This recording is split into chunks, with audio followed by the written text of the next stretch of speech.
Queridos irmãos, irmãs, uma boa noite a todos. E com esse pensamento de paz, nós rogamos a Jesus que possa nos envolver, inspirando-nos para que nós possamos atingir os nossos objetivos.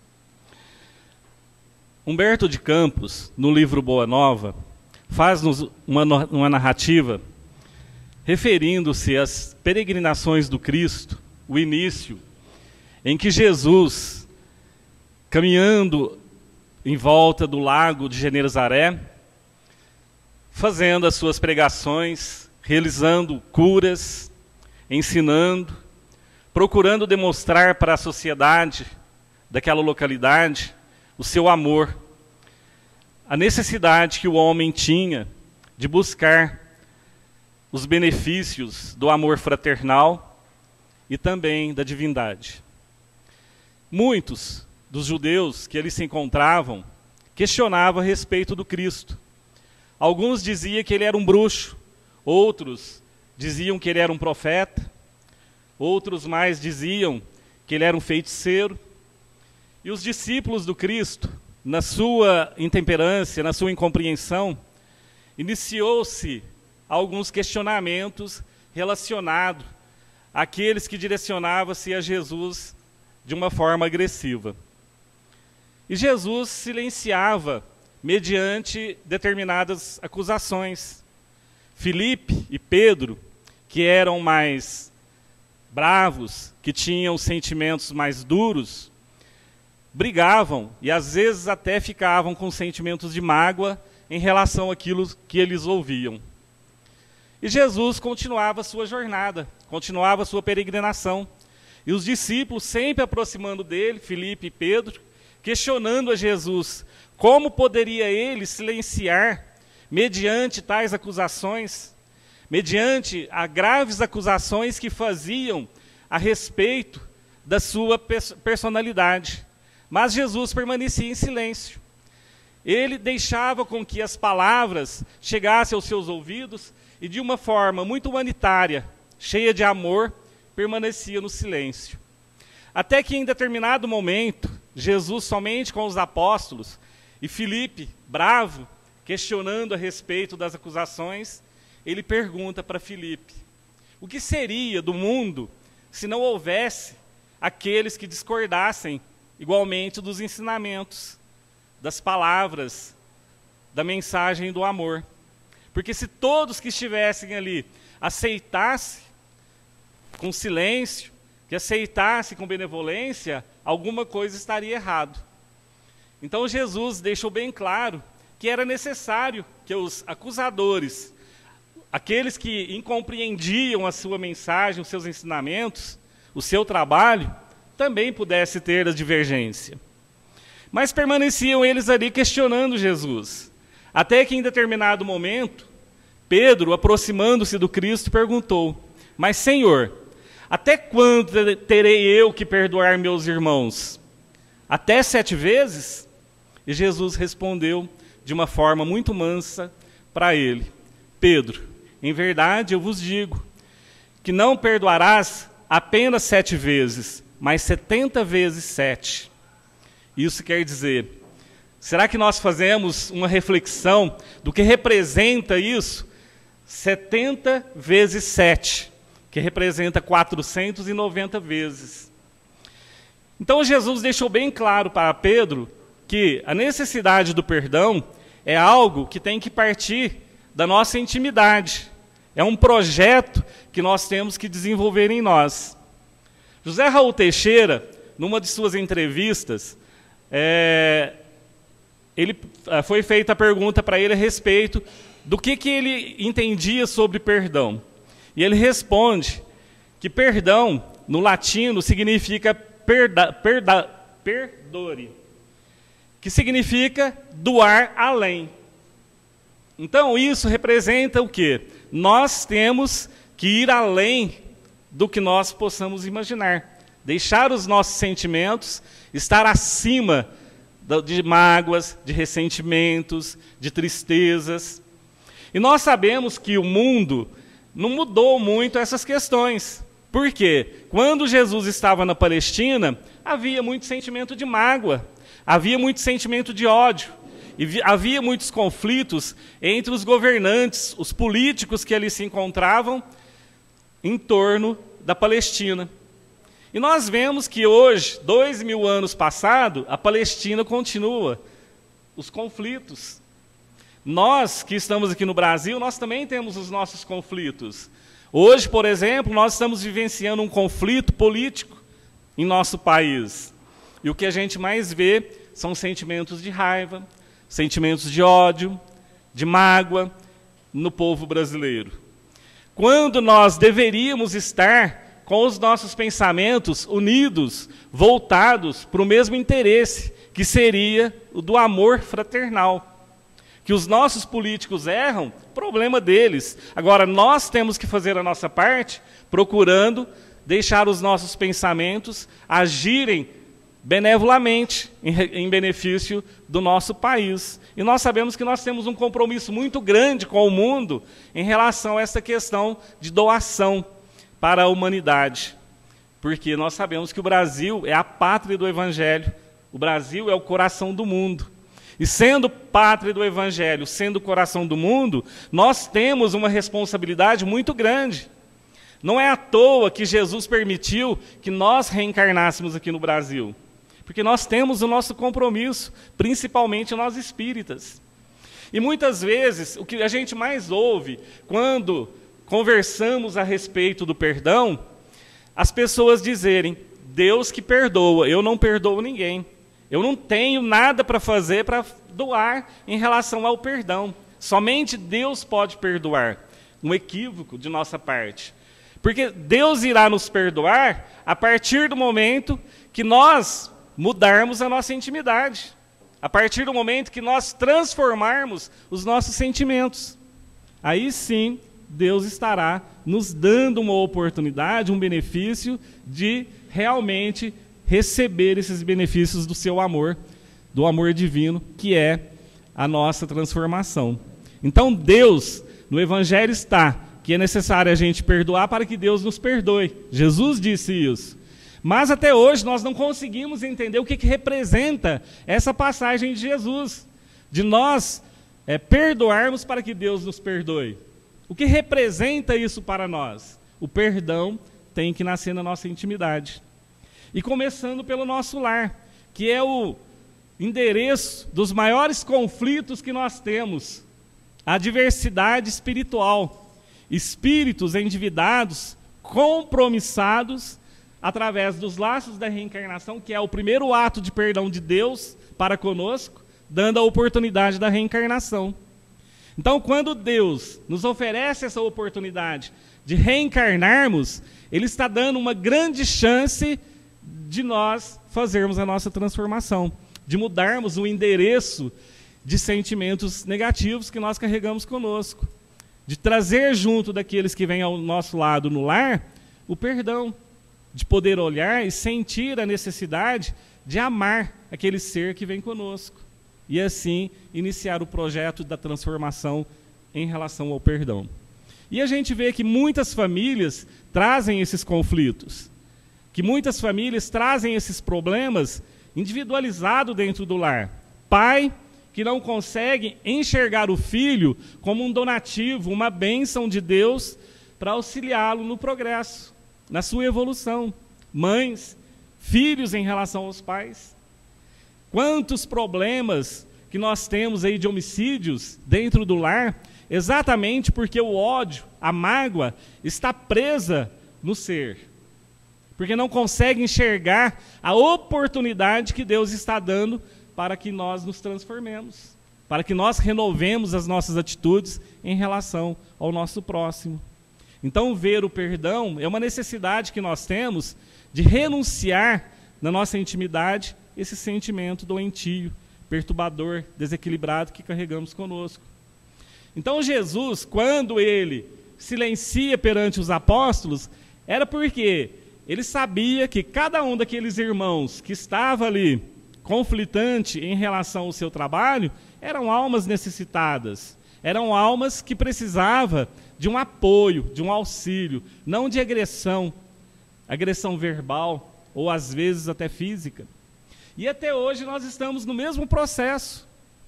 Porque muitas vezes, dentro dos caminhos da religiosidade, nós vemos as pessoas dizerem, olha, você tem um problema que você precisa resolver, que é relacionado ao perdão.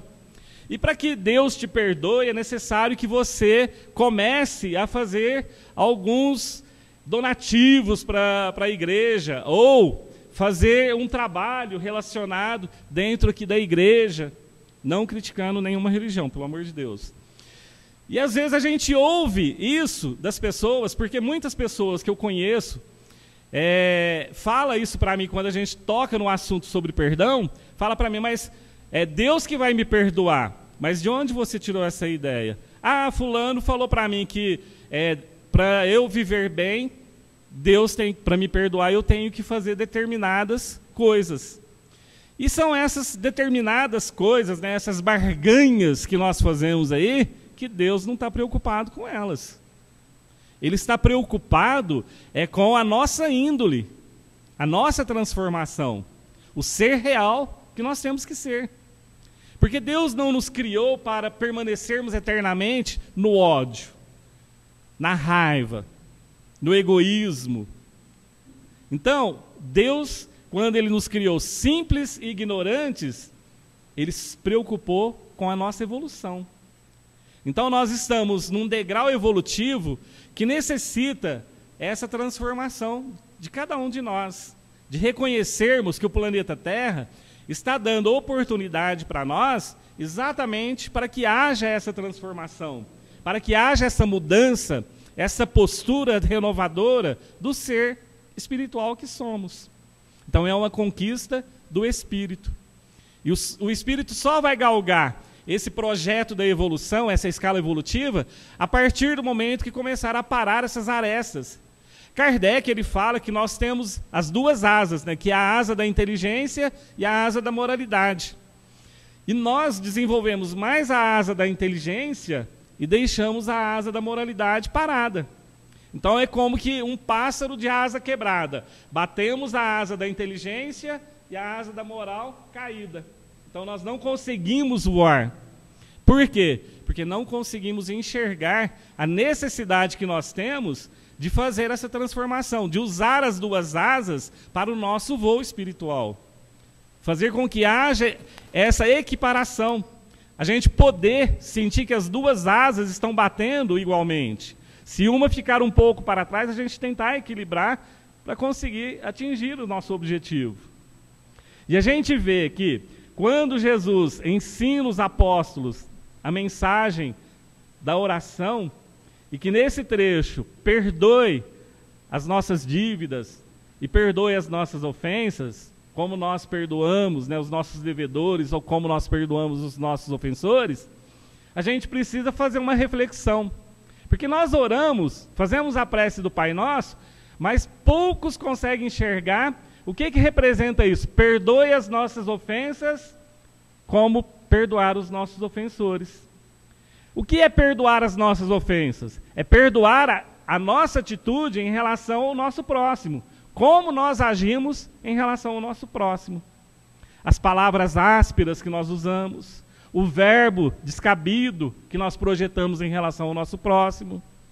As agressões que às vezes ferem muito mais do que um tapa, como nos diz em algumas mensagens, que vai ferir a nossa intimidade, porque marca a nossa vida por longos e longos anos, sem entender o que representa isso. Porque às vezes aquele que ofendeu com a palavra não sabe o que ela representa. Não tem conhecimento do que ela pode representar na vida de uma pessoa. E existe no mundo tantas pessoas que, ouvindo essas agressões, se sentem inúteis. São pessoas que acabam desmoronando no meio do caminho e não conseguem mais peregrinar, não conseguem caminhar com seus próprios pés, vencendo esses desafios. E às vezes a pessoa sofre, entra em processos desequilibradores, vem as influências espirituais, que vem a obsessão, que geram desconforto, e às vezes dependendo do estado que essa pessoa se encontra, ela passa a ser uma pessoa agressiva, de usar de recursos não agradáveis, devido à influência espiritual que a pessoa acaba sofrendo. Então, realizar o perdão diante das ofensas que nós fazemos, é muito importante pensar como eu estou agindo em relação ao meu próximo. E é exatamente isso que nós devemos preocupar. Como eu gostaria que o meu próximo agisse em relação a mim. Então, perdoar os nossos ofensores é exatamente quando alguém nos ofende, a gente saber mediar essa situação. Não guardar aquilo na nossa mente e colocar no nosso dia a dia como um sofrimento. Ah, alguém falou isso para mim, eu estou muito triste, estou sofrendo por essas questões, não consigo caminhar sem pensar nisso. E aí é a mágoa que nós vamos deixando alimentar os nossos sentimentos. E aí, como eu disse na última vez que eu estive aqui, as doenças começam a surgir.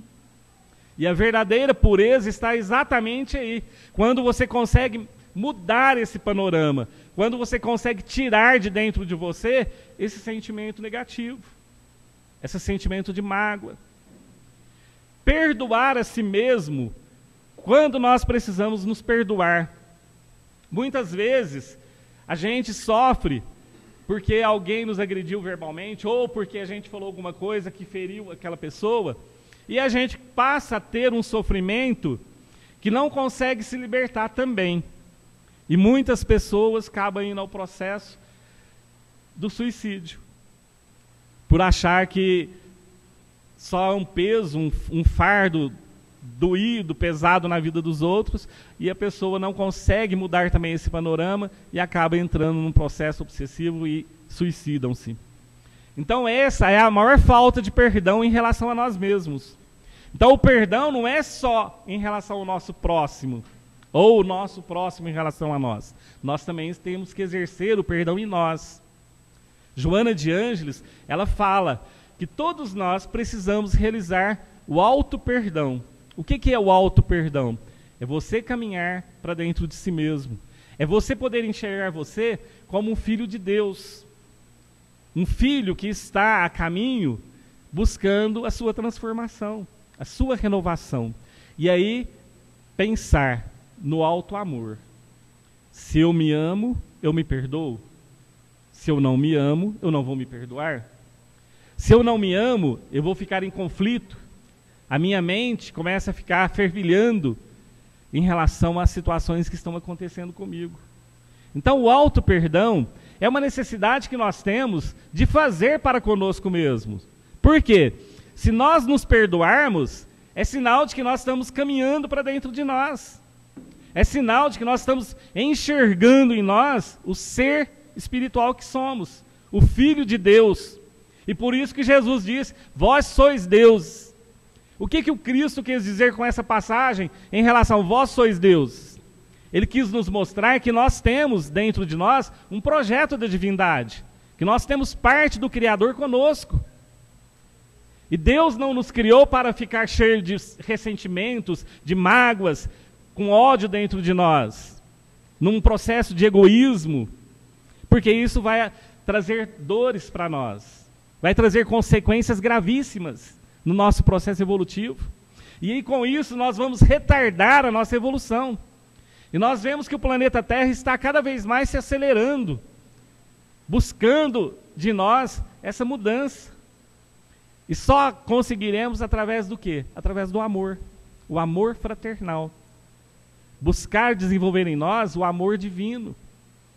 Fazer com que esse amor chegue até nós de uma forma latente, que vai gerar em nosso próximo alegria, vai gerar em nosso próximo felicidade. Então é necessário que a gente comece a caminhar um pouco mais para dentro de nós mesmos, o ser espiritual que nós somos. Outra questão muito importante, quando Jesus fala do perdão divino, às vezes nós ficamos sentados esperando que Deus nos perdoe. E como eu disse, Deus só vai nos perdoar a partir do momento em que nós entender que nós precisamos mudar. Então a maior força que Deus dá em relação ao perdão dele está na reencarnação, como eu disse. André Luiz, no livro Os Mensageiros, Missionários da Luz, ele fala a respeito da reencarnação de Sigismundo, que era um espírito que havia cometido um assassinato durante a sua trajetória. Então ele mata um amigo, e aquele amigo fica cheio de ódio, cheio de raiva. Então, estavam ambos no mundo espiritual e faz toda-se uma projeção para que eles pudessem reencarnar. Primeiro, aquele que havia sofrido o assassinato, que levou o tiro. Então, primeiro vem ele preparar toda a sua trajetória no processo reencarnatório. Ele conhece uma moça, casa-se, e aí começa toda a elaboração, todo o projeto para a reencarnação de Sigismundo. E o que acontece? Todas as noites, quando o futuro pai deitava para dormir, eram levados, Sigismundo e ele, para um encontro. E lá eles conversavam, lá eles tentavam resolver essa pendência que existia em relação ao projeto do assassinato.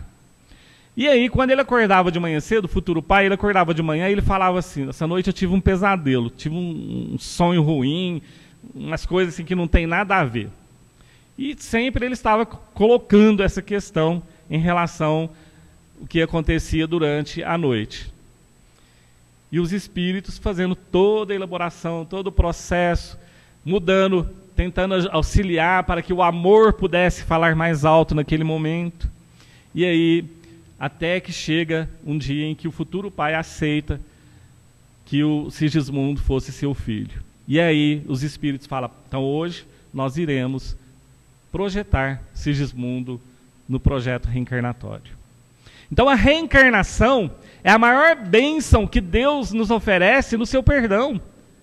É onde os espíritos que são adversos, que trazem os problemas de várias e várias encarnações, para resgatar durante uma vida aqui na Terra, 2, 3 vidas. Há espíritos que não conseguem resgatar em uma, vem 2, vem 3, vem 10, e às vezes não conseguem resgatar em nenhuma delas, porque o processo do ódio, da mágoa, permanece instaurado nos seus sentimentos. Então é necessário que a gente comece a mudar esses projetos, porque nós sabemos que na erraticidade existe muitos espíritos que são nossos adversários. Existem muitos espíritos que nos querem o nosso mal, que querem ver-nos cair. Então, se nós não tivermos essa preparação de bons pensamentos, de bons sentimentos, nós iremos sofrer as consequências. Manuel Filomeno de Miranda, em uma de suas obras, Sexo e Obsessão, ele narra a respeito de uma situação que aconteceu na França, onde tinha lá uma senhora, que ela tinha uma casa noturna, um bordel, e ela recebeu, certa feita, uma criança para que pudesse tomar conta, para que ela pudesse cuidar dessa criança. E o que ela fez? Ela põe a criança para trabalhar no bordel, e a criança passa a ser objeto sexual de um determinado homem. E com o passar dos anos, aquela criança foi sofrendo, foi crescendo dentro dela um sentimento de mágoa, de raiva, de ódio, pelo fato dele ser escravo do sexo naquele bordel. Passaram-se os anos, todos desencarnaram, reencontraram-se na espiritualidade, ódio, mágoa, ressentimento, e há todo um processo, toda uma elaboração para que esses espíritos pudessem reencarnar novamente. E aquela que era a dona do bordel reencarna-se como homem. E no passar dos anos, ela resolve ser um seminarista, vai estudar no seminário e torna-se padre. Durante todo o processo dele, ele começa a ter vários distúrbios relacionados à sexualidade. Porque havia os espíritos que estavam relacionados com ele nas encarnações passadas, exatamente o menino que não havia reencarnado, estava na espiritualidade, ele começa a ser o obsessor daquele padre. Então ele começa todo um processo de vingança, de ódio que ele sentia por aquele ser. Então ele começa a induzir ele aos processos da pedofilia, ele começa a induzir ele, no momento do sono, a levar ele para as furnas umbralinas, onde tinha as tabernas do sexo, e lá ele era explorado sexualmente. Então a gente vê que, diante dessas situações, o quanto nós nos comprometemos se a gente permanecer com esses sentimentos. Então aquele ser, mesmo estando ali numa condição de um religioso, ele tinha as quedas, porque ele sofria o processo da obsessão. Os adversários espirituais estavam ali. E tinha um espírito, segundo Manuel Filomeno de Miranda narra, que ele tomava conta dessa taberna, onde o sexo era despojado, livre para que os espíritos pudessem se envolver. Ele comandava aquele jovem, que era o rapaz, para que ele pudesse vir todas as noites ao encontro dele, e quando ele deitava, que ele colocava a cabeça no travesseiro, eles vinham, faziam um processo de envolvimento, de vampirização, tirava todas as energias dele que ele adquiriu, às vezes no dia ali, no trabalho que ele realizava como padre, e aí eles levavam ele para esse lugar. E quando eles não faziam, durante o transcorrer do dia, porque ele vai trabalhar numa escola, e dentro dessa escola ele começa a ter os sentimentos relacionados à sexualidade, onde ele vai usar dos recursos da pedofilia. E ele sofre vários constrangimentos pelos diretores da escola, por professores, por pai de alunos. Exatamente por quê? Porque carregava ali um processo de ódio, de mágoas, de ressentimentos, porque não instaurou o perdão. Então nós vemos que o perdão é algo que nós precisamos trabalhar em nós. Não é simplesmente expressar eu perdoo, porque perdoar é muito além da palavra, é sentimento. Porque quando nós expressamos, eu perdoo, mas não sei se eu vou conseguir continuar tendo amizade, nós não perdoamos.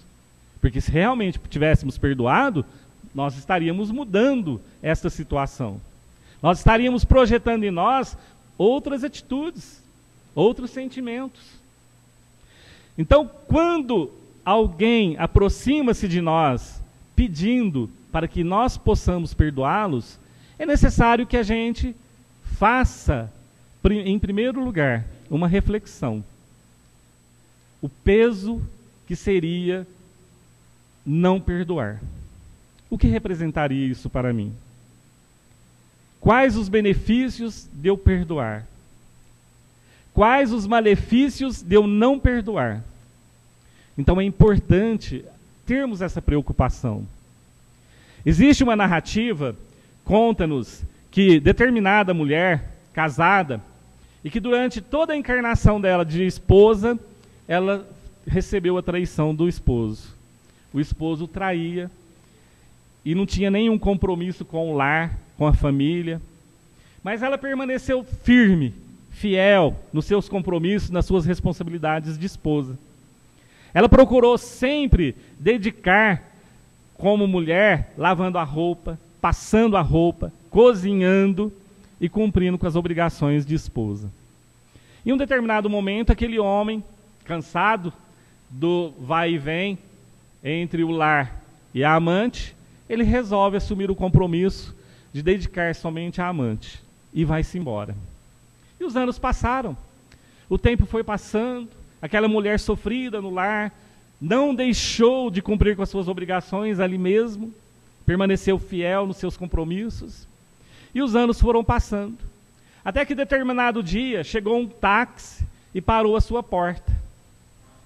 Aquela mulher, que era amante, bateu a porta e disse: olha, vim trazer seu marido de volta, usei, cansei e não quero mais. Agora ele está doente e não vou cuidar dele. Ela, devotada, abriu a porta e convidou para que ele entrasse. Foi até seu quarto, arrumou a cama, trocou os lençóis, fronha e pôs ele na cama. E ali ela assumiu um compromisso de todos os dias cuidar dele. levar a sopa, o remédio, dar banho, de fazer todas as obrigações de esposa, de uma dona do lar. E os anos foram passando, aquele homem sobre os seus cuidados, doente cada vez mais, vai perdendo as suas forças, não consegue mais movimentar, e ela firme no seu propósito. Até que um dia ele vem a desencarnar-se. E ela permaneceu firme no seu propósito, cuidando dele até os últimos instantes, próxima do caixão, orando, pedindo a Jesus para que Jesus pudesse auxiliá-lo na nova trajetória. E assim ele parte para o mundo espiritual. Passaram-se algum tempo, alguém chega até a sua casa e diz para ela: tem uma mensagem para você. E ela abre a mensagem e começa a ler.